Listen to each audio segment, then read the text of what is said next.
இங்கே பேசிய தோழர்கள் குறிப்பிட்டதைப் போல தமிழக அரசியல் வரலாற்றில் விடுதலை சிறுத்தைகள் கட்சி இன்றைக்கு அமைச்சரவையிலே இடம்பெற்றிருக்கிறது. அரசியல் கட்சிகளில் இருந்து தலித்துகள் அமைச்சராவது என்பது சட்டப்பூர்வமான ஒரு கட்டாயம் அல்லது அரசியல் பூர்வமான ஒரு கட்டாயம். எந்த கட்சி ஆட்சிக்கு வந்தாலும் அந்த கட்சியை சார்ந்த ஒரு சில தலித்துகள் அமைச்சர்கள் ஆவது என்பது நெடுங்காலமாக இருந்து வருகிற மரபுதான். தேர்தல் அரசியல் தொடங்கிய காலத்திலிருந்து காங்கிரஸ் காலத்தில் கக்கன், பரமேஸ்வரன் போன்றவர்கள் எல்லாம் மிக முக்கியமான பொறுப்புகளில் இருந்திருக்கிறார்கள். அதனைத் தொடர்ந்து திமுக, அதிமுக அமைச்சரவைகளிலும் அந்தந்த கட்சிகளை சார்ந்த தலித்துகள் அந்த கட்சியில் அவர்களுக்கு இருக்கிற செல்வாக்கை ஒட்டி அமைச்சர் பொறுப்புகள் வழங்கப்பட்டிருக்கின்றன. ஆனால் தமிழக அரசியல் வரலாற்றில் முதல் முறையாக புரட்சியாளர் அம்பேத்கரின் கொள்கைகளை முன்னிறுத்தி அல்லது தலித் அரசியல் என்கிற அரசியலை உயர்த்தி பிடித்து அதன் மூலம் தவிர்க்க முடியாத ஒரு அரசியல் சக்தியாக வளர்ந்திருக்கிற விடுதலை சிறுத்தைகள் கட்சி அமைச்சரவையிலே இடம்பெற்றிருப்பது என்பது ஒரு புதிய பதிவாகும் அல்லது ஒரு புரட்சிகரமான பதிவாகும்.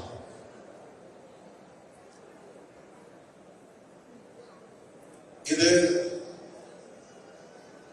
காலத்தின் கட்டளை என்றாலும் கூட கூட்டணி ஆட்சிக்கு தேர்தலுக்கு முன்பே தயார் என்று அறிவித்தவர் தமிழக வெற்றி கழகத்தின் தலைவர், இன்றைய முதல்வர் திரு ஜோசப் விஜய் அவர்கள். கூட்டணி அமைப்பதற்கு முன்பே, தேர்தலுக்கு முன்பே கூட்டணி ஆட்சிக்கு நாங்கள் தயாராக இருக்கிறோம் என்று சொல்லுவது அதிகாரத்தை பகிர்ந்தளிப்பதற்கு எங்களிடம் பரந்த மனம் இருக்கிறது, உள்ளம் இருக்கிறது என்பதை அறிவிக்கிற ஒரு துணிச்சலான செயல். கேரளாவிலே கூட்டணி அமைச்சரவை உண்டு, கர்நாடகாவிலே கூட்டணி அமைச்சரவை உண்டு, ஆந்திராவிலே கூட்டணி அமைச்சரவை உண்டு, தெலுங்கானாவிலே கூட்டணி அமைச்சரவை உண்டு, மகாராஷ்டிராவிலே கூட்டணி அமைச்சரவை உண்டு. தென்னிந்திய மாநிலங்கள் என்று சொன்னால், மகாராஷ்டிராவை சேர்த்து சொன்னால் தமிழ்நாடு உட்பட இந்த மாநிலங்கள் தான். ஆகவே இந்த மாநிலங்களில் எல்லாம் எப்போதே கூட்டணி அமைச்சரவைக்கான ஒரு ஜனநாயகம் மலர்ந்துவிட்டது.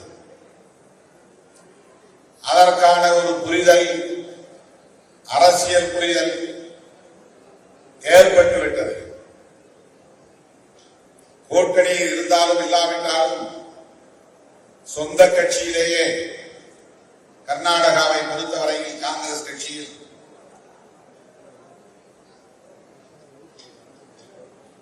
6 பேர், 7 பேர், 8 பேர் என்று தலித் சமூகத்தை சார்ந்தவர்கள் அமைச்சர்களாக பொறுப்பேற்கிற ஒரு சூழல் அங்கே கணிந்து விட்டது. அதிலும் அதிகாரம் வாய்ந்த இலாக்காக்களை காங்கிரஸ் கட்சியை சார்ந்த தலித்துகளுக்கே வழங்குகிற ஒரு பரிணாம வளர்ச்சி அங்கே நிகழ்ந்திருக்கிறது. அதையும் தாண்டி துணை முதலமைச்சர் பொறுப்பு இந்த மாநிலங்களில் எல்லாம் உருவாக்கப்பட்டு ஏற்கனவே தலித்துகளுக்கு வழங்குகிற அளவுக்கான ஒரு ஜனநாயகம் வளர்ச்சி அடைந்திருக்கிறது. ஆந்திராவிலே துணை முதலமைச்சர் உண்டு, அது தலித்துகளுக்கான பொறுப்பு. தெலுங்கானாவிலே துணை முதலமைச்சர் பொறுப்பு உண்டு, அது தலித்துகளுக்கானது. கர்நாடகாவிலேயும் அப்படி உண்டு.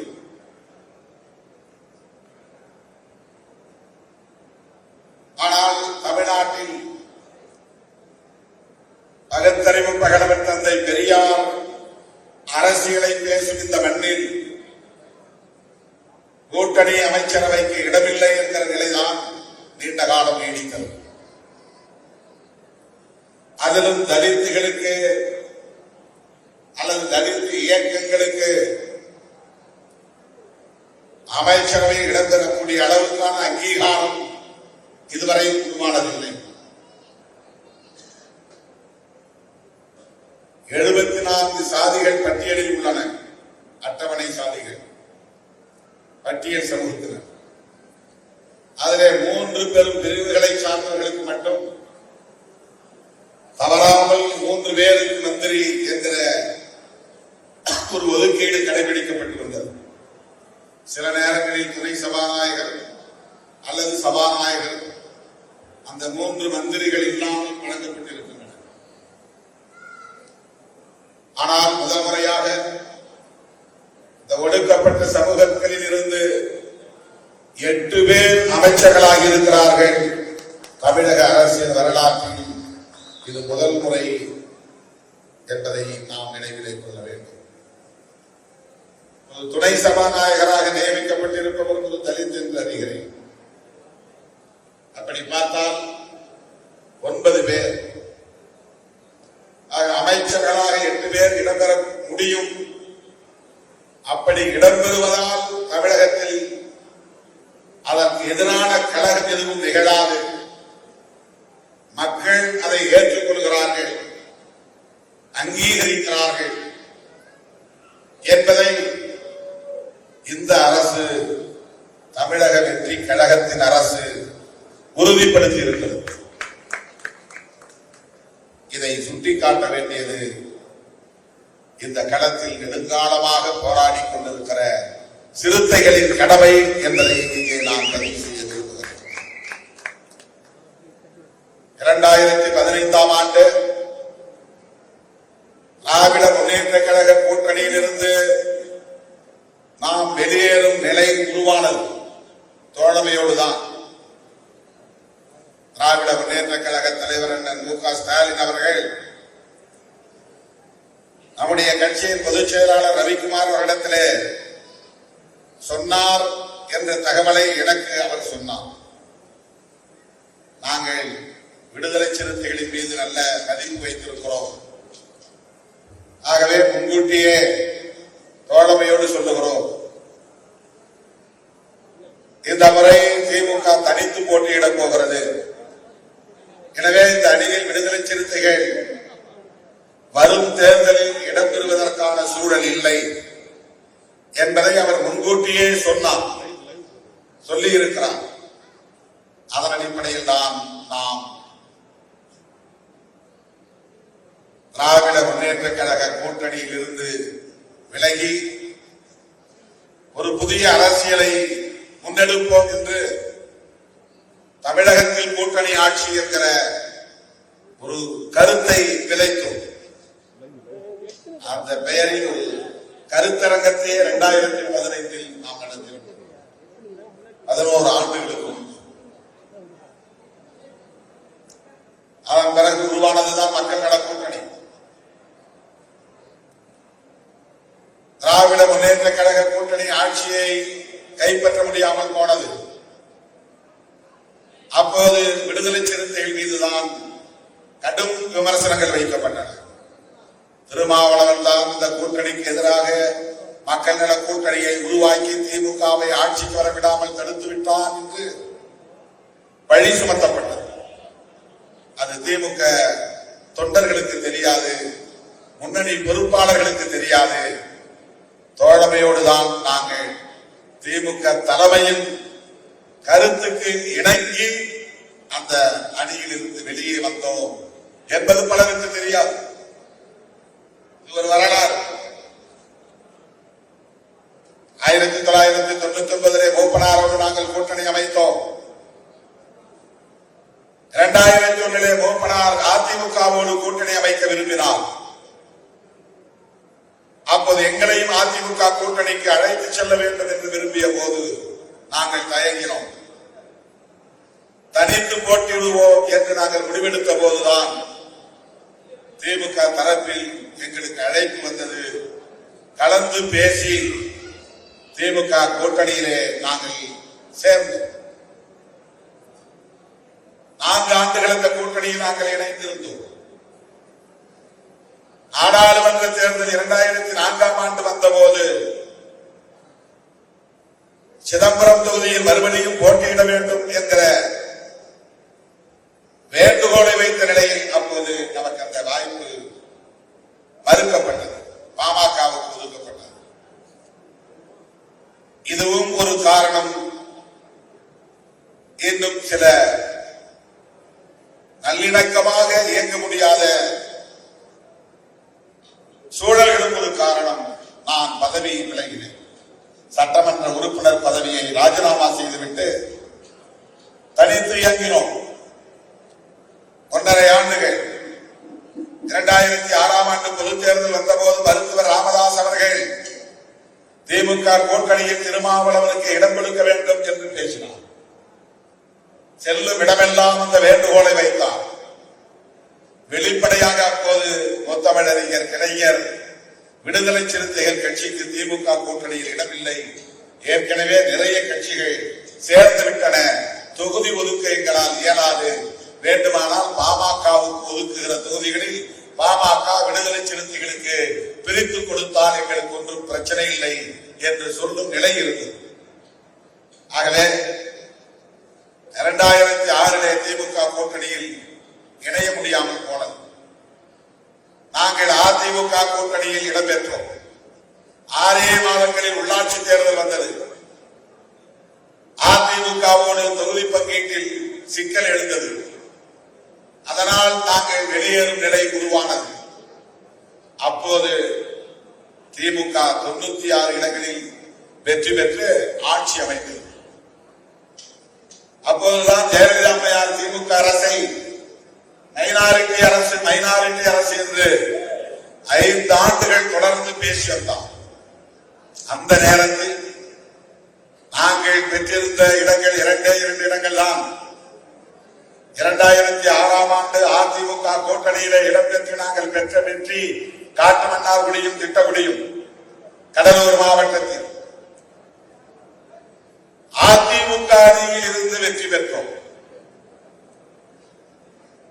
உள்ளாட்சி தேர்தலில் ஏற்பட்ட சிறிய முரண் நாங்கள் வெளியே வந்தபோது ஜெயலலிதா அம்மையார் சொன்னார், தம்பி திருமாவளவன் அரசியலில் அவசரப்படக்கூடாது, எங்கிருந்தாலும் வாழ்க என்று சொன்னார். அவர் கடுமையாக எங்களை விமர்சிப்பார் என்று பலரும் எதிர்பார்த்திருந்த வேளையில் மிகுந்த பெருந்தன்மையோடு ஜெயலலிதா அம்மையார் சொன்னார், தம்பி என்று என்னை விழித்ததோடு மட்டுமில்லாமல் அரசியலில் அவசரப்படக்கூடாது என்ற அறிவுரையும் சொன்னார். எங்கிருந்தாலும் வாழ்க என்று வாழ்த்தினார். அதிமுக கூட்டணியில் நாங்கள் வெற்றி பெற்று அந்த 2 எம்எல்ஏக்கள் திமுக அரசு தொடர்ந்து நடைபெறுவதற்கு ஆதரவு நல்கினோம். இது வரலாறு. விடுதலை சிறுத்தைகள் கட்சி அன்றைக்கு பெற்ற வெற்றி 2 இடங்களில் தான். பெற்றிருந்த உறுப்பினர் 2 உறுப்பினர் தான். அதிமுக கூட்டணியில் பெற்ற வெற்றி அது. ஆனாலும் தவிர்க்க முடியாத காரணங்களால் அந்த அணியை விட்டு நாங்கள் வெளியே வந்த போது திமுக அரசு நீடிப்பதற்கு 5 ஆண்டு காலம் ஆதரவு நல்கிய கட்சி விடுதலை சிறுத்தைகள் கட்சி. 2006 உள்ளாட்சி தேர்தலில் இருந்து 2009 நாடாளுமன்ற பொதுத் தேர்தல், 2011 சட்டப்பேரவை பொதுத் தேர்தல்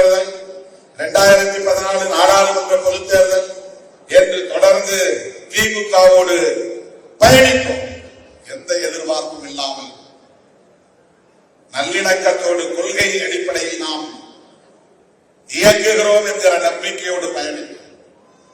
2015 அண்ணன் ஸ்டாலின் அவர்கள் சொன்னதால் நாங்கள் வெளியே வந்தோம்.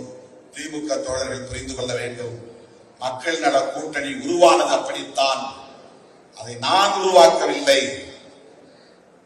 நான் வெளியே நின்றேன், கூட்டணி ஆட்சிக்கான கருத்தை விதைத்தேன். இடதுசாரிகள் எடுத்த முயற்சி, அண்ணன் வைகோ எடுத்த முயற்சி,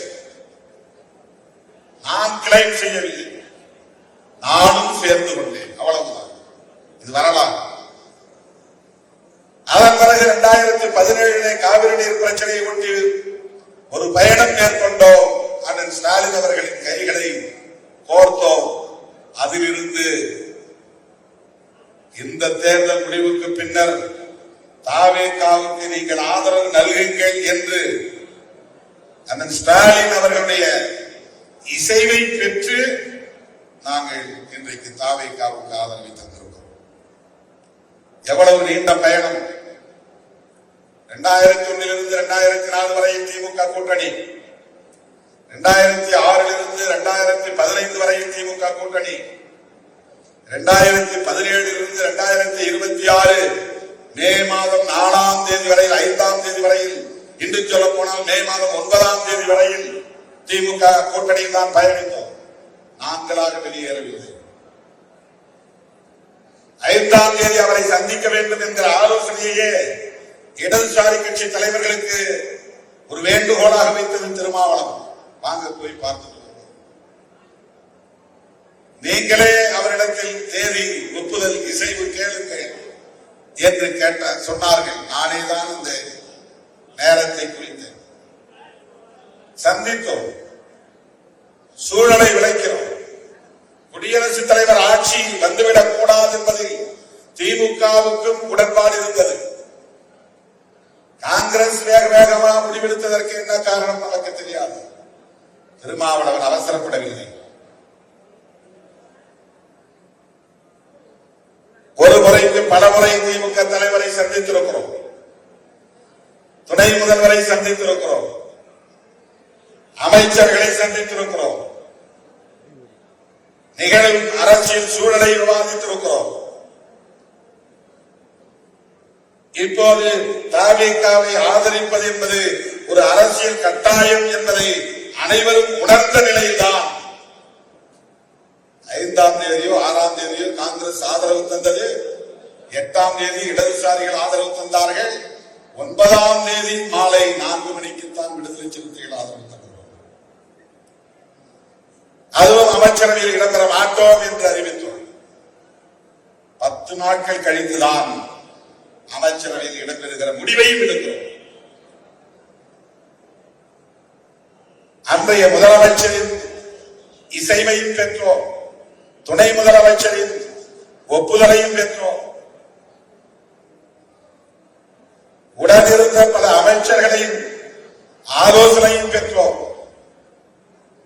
அவர்களின் மனமுவந்த ஒப்புதலோடுதான் தமிழக வெற்றி கழகத்தின் ஆட்சி அமைவதற்கு ஆதரவு நல்கினோம்.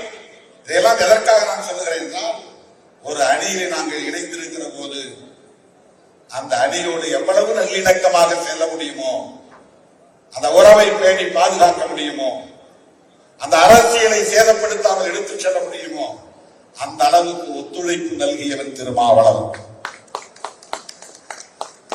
காட்டுமன்னார் கோவிலில் போட்டியிடக்கூடாது என்று என்னை திமுக தலைமை கட்டாயப்படுத்தவில்லை. அதை பரிசீலித்து பாருங்கள், நல்லதா கெட்டதா, நீங்கள் தமிழ்நாடு முழுவதும் பயணம் செய்ய வேண்டிய தேவை இருக்கிறது என்று சொன்னபோது அவர் மனம் சங்கடப்பட்டு விடக்கூடாது என்கிற அடிப்படையில் நானே எடுத்த முடிவுதான் அது.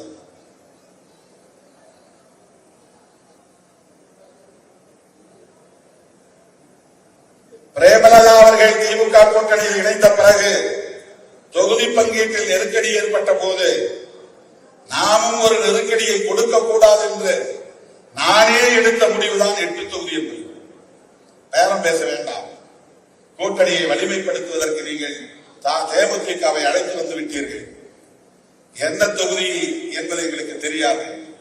ஆனால் நாங்களும் சேர்ந்து உங்களுக்கு நெருக்கடி தர விரும்பவில்லை. எனவே 8 தொகுதிகள் தந்தால் போதும் என்று நான் கேட்டேன். உடனே அவர் திமுக தலைவர் அன்றைய முதல்வர் ஒப்புக்கொண்டார். ஒப்பந்தம் கையெழுத்திட்டோம். நோ பார்கெயின், பேரம் பேசவே இல்லை, இழுபறியே இல்லை. அப்படி நல்லிணக்கமாக செயல்பட வேண்டும் என்பதை தவிர வேறு ஒன்றும் கிடையாது. தேர்தலுக்கு முன்பும் திமுக கூட்டணியில் இருந்ததற்காக சமூக ஊடகங்களில் நம்மை கேவலமாக, இழிவாக, கொச்சையாக விமர்சனம் செய்தார்கள். இன்றைக்கு தேர்தல் முடிவுகளுக்கு பிறகு யாரும் எதிர்பார்க்கவில்லை. ஜல்லிக்கட்டு போராட்டத்தை யாராவது தொடங்கி வைத்தார்களா? எந்த அமைப்பாவது அதை உரிமை கோர முடியுமா? எந்த ஒரு தலைவராவது நான் தான் இதை முன்னின்று நடத்தினேன் என்று சொல்ல முடியுமா? தண்ணீரமாக மக்கள் போராட்டமாக அது வெடித்தது. நேபாளில் நடந்த புரட்சி அப்படித்தான், இலங்கையில் நடந்த மாற்றம் அப்படித்தான், தமிழ்நாட்டிலே டெல்லியில் நடந்த மாற்றம் அப்படித்தான், பஞ்சாபிலே நடந்த மாற்றம் அப்படித்தான். இன்றைக்கு தமிழகத்திலும் அப்படி ஒரு மாற்றம் நிகழ்ந்திருக்கிறது. இதை யாரும் எதிர்பார்க்கவில்லை. ஆக காலம் நம்மை நிர்பந்திக்கிறது. திமுக கூட்டணியின் தோல்விக்கு யார் காரணம் என்று ஆய்வு செய்வதை விட தவேகாவுக்கு மக்கள் ஆதரவளித்ததற்கு எது காரணம் என்பதை ஆய்வு செய்ய வேண்டும். இந்த தலைமுறையின் பொது உளவியல் மைண்ட் செட் எப்படி உருமாறி இருக்கிறது என்பதை ஆய்வு செய்ய வேண்டும். சிறப்பாக வேலை செய்யாமல் தோற்று போனோமா? சிறப்பாக வேலை நடந்தது. திமுகவை போல ஒரு கட்டுக்கோப்பாக கீழ்மட்ட வரையில், நேர்கால் மட்ட வரையில் அமைப்பு பலம் கொண்ட ஒரு கட்சி தமிழ்நாட்டில் இல்லை என்று சொல்ல முடியும். ஆனால் அது ஏன் ஒர்க் அவுட் ஆகவில்லை? பண தட்டுப்பாடு பிரச்சனையா, அல்லது சாதி ஒரு காரணமா, மதம் ஒரு காரணமா? மத அரசியல் ஈடுபட்டு இருந்தால் பாஜக வெற்றி பெற்று இருக்க வேண்டும். சாதி அரசியல் வெற்றி பெற்றிருந்தால் 17 இடங்களில் வெற்றி பெற்று போட்டியிட்ட பாமக 10க்கும் மேற்பட்ட இடங்களில் வெற்றி பெற்றிருக்க வேண்டும். இங்கே சாதிக்கு இடமில்லை, மதத்திற்கு இடமில்லை, பணத்திற்கு இடமில்லை, உழைப்புக்கும் இங்கே எந்த மதிப்பும் இல்லை, கருத்தியலும் இங்கே பெரிதாக முன்னிறுத்தப்படவில்லை, கூட்டணி பலமும் இங்கே பெரிதாக மக்களால் ஏற்கப்படவில்லை. இப்படி ஒரு மாற்றம் நிகழ்ந்திருக்கிறது என்றால் கட்சிகளுக்குள்ளே விவாதிப்பதை விட இந்த கட்சிகளுக்குள் நிகழ்ந்த சிக்கல்களை விவாதிப்பதை விட பொதுமக்களின் உளவியல் என்னவாக மாறி இருக்கிறது? நேபாளில் நடந்ததற்கு எது காரணம்? காங்கிரசும் பிஜேபியும் மோதிக்கொண்டிருக்கிறார்கள். டெல்லியிலே அரவிந்த் கெஜ்ரிவால் ஜெயித்து வருகிறார். காங்கிரசும் பிஜேபியும் மோதிக்கொண்டிருக்கிறார்கள் பஞ்சாபில். அங்கே எந்த கிளையும் இல்லை. கிராம அளவில் அரவிந்த் கெஜ்ரிவால் வெற்றி பெற்று வருகிறார். அவர் பிரச்சாரத்திற்கே போகவில்லை, பெரிதாக போகவில்லை. ஊராக இங்கே கிளையும் கிடையாது. இங்கேயாவது விஜய் மக்கள் இயக்கம் என்று இருந்தது 25 ஆண்டு காலம். அதே ஒரு கிளை என்று கூட எடுத்துக் கொள்ள முடியும். அரவிந்த் கெஜ்ரிவாலுக்கு பஞ்சாபிலே அப்படி எந்த கிளையும் கிடையாது. ஆனால் அரவிந்த் கெஜ்ரிவால் இங்கே வெற்றி பெறுகிறார். ஆம் ஆத்மி கட்சி ஆட்சியை கைப்பற்றுகிறது. இந்த மாற்றம் பொதுமக்களிடையே மாறி இருக்கிற இந்த உளவியல், இதை இன்றைக்கு யாரும் விவாதிக்காமல் திருமாவளவன் என்ன பண்ணார், ஏன் டிலே பண்ணார், அங்க ஏன் சோஃபா போச்சு, ரொம்ப அற்பத்தனமான விமர்சனங்கள். அரசியல் அறியாமையில் உழலுகிற அற்பர்கள் இன்றைக்கு சமூக ஊடகங்களிலே அறிவுஜீவிகளைப் போல ஒன்றுக்கு உதவாத பிரச்சனைகளை விவாதித்துக் கொண்டிருக்கிறார்கள். தேர்தல் முடிவுகள் வருகிற போது கட்சி விட்டு கட்சி பதவி நாட்டம் உள்ளவர்கள் போவது என்பது இயல்பானது. அதனால் ஒரு கட்சியின் அடிமட்ட தொண்டர்கள் மாற்றமடைய மாட்டார்கள். வேர்க்கால் மட்டம் பாதிப்படையாது. பதவிக்காக போட்டி போட்டுக் கொண்டிருந்தவர்கள் ஏமாற்றம் அடைகிற போது அது மிக மிக சொற்ப சதவீதம் தான் இருக்கும். 0.001% அவ்வளவுதான் இருப்பாங்க. அவங்க எப்பவுமே தாவிக்கொண்டே இருப்பார்கள். இங்க இல்லைன்னா அங்க, அங்க இல்லைன்னா இங்க, இங்க இல்லைன்னா அங்க. ஏன்னா அவங்களுக்கு எப்போதும் பதவி தேவை, அதிகாரம் தேவை. இது தேர்தலுக்கு தேர்தல் நடக்கும். அதனால் ஒரு கட்சி நேர்கால் மட்டத்தில் சிதைந்து போகாது. தோழர்களே, இன்றைக்கு விடுதலை சிறுத்தைகள் கட்சி தமிழக அரசியலில் தவிர்க்க முடியாத ஒரு அரசியல் சக்தி என்பதை மீண்டும் நிறுவி காட்டியிருக்கிறோம். 2 சீட்டு தானே. ஒரு கட்ட வண்டியில 100 மூட்டைகளை ஏற்றி வைத்து மாட்டை பூட்டி வண்டி ஓட்டுகிற போது 2 பக்கமும் கடையாணி இல்லைன்னா என்ன ஆகும்? அந்த வண்டி என்ன ஆகும்? 2 ஆகுமா? ஓடுமா? இந்த ஆட்சி வண்டி ஓடுவதற்கு 2 கடையாணிகளை போல இருக்கிற உறுப்பினர்கள் தான் விடுதலை சிறுத்தைகள் உறுப்பினர்கள். 2 பேர் தான். வண்டி கடைசி வரை இலக்கு வரையும் போய் சேர்றதுக்கு, சக்கரம் கலந்து போகாமல் ஓடுவதற்கு, மூட்டைகள் பத்திரமாக போய் சேருவதற்கு கடையாணிகள் வேண்டும். அந்த கடையாணிகள் தான் விடுதலை சிறுத்தைகளின் 2 உறுப்பினர்கள். காட்டில் இருந்து விளைச்சல் அறுவடை செய்தாகிவிட்டது, தூற்றியாகிவிட்டது, பதரை நீக்கியாகிவிட்டது, நல்ல தானியங்களை எல்லாம் அள்ளியாகிவிட்டது, கொண்டு வந்து களத்திலே கிடக்கிறது. அதை பாதுகாப்பாக வைக்க வேண்டுமானால் அவ்வளவு தானியத்தையும் அள்ளி 2 பானையில் போட்டு பாதுகாப்பாக விவசாயி வீட்டிலே வைக்கிறவர். அந்த செயலை போல்தான் இன்றைக்கு ஒட்டுமொத்தமாக தவேக கூட்டணி கட்சிகளின் இந்த வெற்றியை அடக்கமாக பாதுகாத்து வைக்கிற 2 பானைகள் தான் மத்திய அரசு ஜோதிமணி. அந்த 2 பானைகளில் இந்த அரசு பாதுகாப்பாக இருக்கும். அமைச்சரவையில் இருந்து வெளியேறுவோம் என்று சொன்னது தவேகவை மிரட்டுவதற்காக அல்ல, எங்களுக்கான சுதந்திரம் என்பதை உறுதிப்படுத்துவதற்காக. 2வது, நாங்கள் பதவிக்காகத்தான் இந்த ஆதரவை தந்தோம் என்று சில பேர் பேசுகிறார்கள். பதவியில் இருந்து வெளியேறி நின்றும் எங்களால் ஆதரவு அளிக்க முடியும் ஆட்சி தொடர்வதற்கு. அந்த ஸ்பேஸ் அங்கே இருக்கிறது, அந்த இடைவெளி அங்கே இருக்கிறது. பதவிக்காக போய் ஒட்டிக் கொண்டார்கள். பதவி ஆசையவர்களுக்கு கருத்து முரண்பாடு உள்ளவர்களோடு போய் நாங்கள் ஒட்டி இருந்தால் இந்த விமர்சனம் சரி. பாஜகவோடு எங்களுக்கு கருத்தியல் பகை உண்டு. அந்த கட்சியோடு நாங்கள் அமைச்சரவையில் சேர்ந்திருந்தால் பதவி ஆசைக்காக எல்லாவற்றையும் நாங்கள் திறந்து விட்டோம் என்று விமர்சனம் செய்ய முடியும். நாங்கள் உயர்த்தி பிடிக்கிற அம்பேத்கரை உயர்த்தி பிடிக்கிறார் விஜய், நாங்கள் உயர்த்தி பிடிக்கிற பெரியாரை உயர்த்தி பிடிக்கிறார் விஜய், நாங்கள் பேசுகிற சமூக நீதி அரசியலை நாங்களும் பேசுகிறோம் என்று உரத்து சொல்லுகிறார். என்ன முரண்பாடு இருக்கிறது? இன்னும் நாங்கள் கூட்டணி பேச்சுவார்த்தை தொடங்கவில்லை. மீண்டும் சொல்லுகிறேன், இது குழப்பம் இல்லை, இதுதான் அரசியல் நுட்பம். இந்த அரசியல் நுட்பத்தை புரிந்து கொள்ளாதவன் தான் திருமாவளவன் குழம்புகிறான் என்கிறான். அவன் குழம்பி போய், நான் குழம்பவில்லை. தவேக ஒரு நெருக்கடியில் இருந்தது, ஆட்சி அமைக்க முடியாத ஒரு இக்கட்டு இருந்தது. 2 இடம் தேவைப்பட்டது. இந்த 2 இடம் கொடுத்தால் தவேக ஆட்சி அமைத்துவிடும். இந்த 2 இடம் கொடுக்க முடியவில்லை என்றால் அது வேறு நிலைப்பாட்டை எடுக்க வேண்டி வரும். என்ன நிலைப்பாட்டை எடுக்க வேண்டி வரும்? ஒண்ணு அதிமுகவை உடைக்கணும், இல்லைன்னா அதிமுக ஆதரவை அவங்க பெறணும், இல்லைன்னா தேசிய ஜனநாயக கூட்டணியில் இருக்கிற பாமக ஆதரவை அவங்க பெறணும்.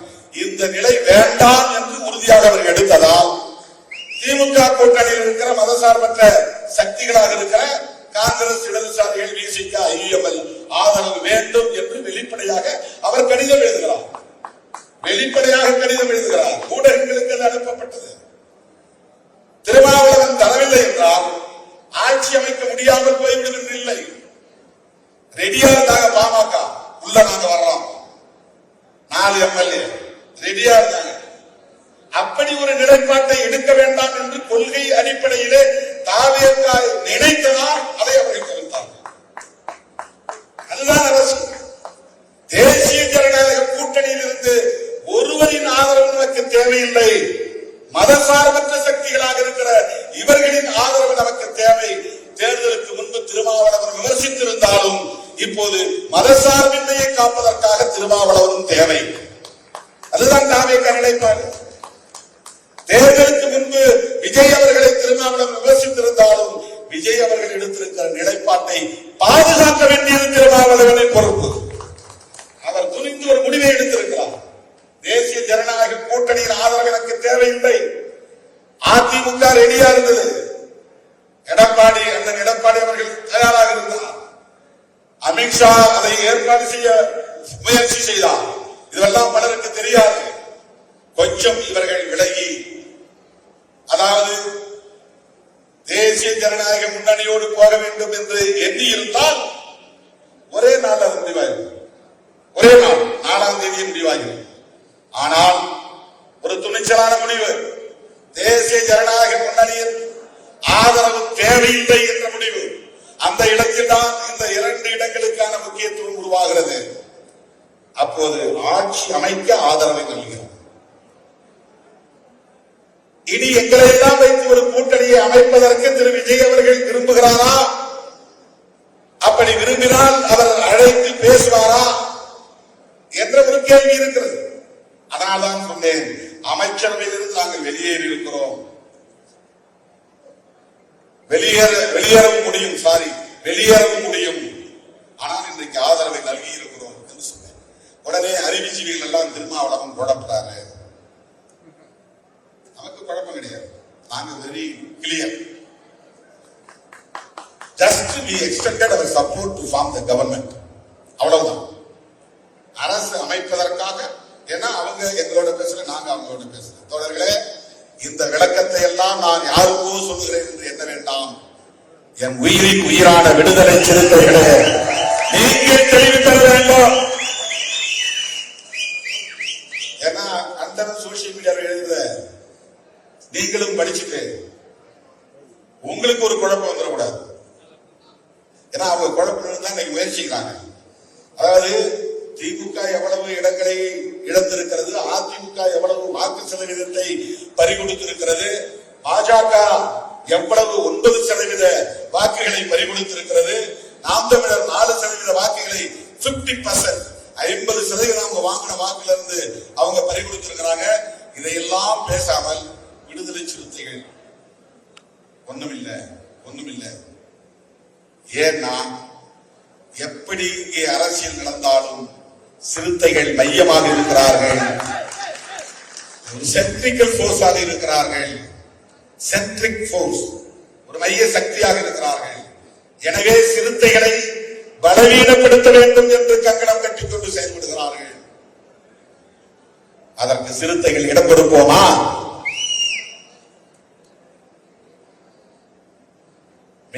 மீண்டும் சிறுத்தைகளை மையப்படுத்திய தமிழக அரசியல் இயக்கும் என்பதை சொல்லி மணமக்கள் வாழ்க, நீடூழி வாழ்க, குழந்தை செல்வம் உள்ளிட்ட அனைத்து செல்வங்களையும் பெற்று வாழ்வாங்கு வாழ்க என்று வாழ்த்தி விடைபெறுகிறேன். நன்றி, வணக்கம்.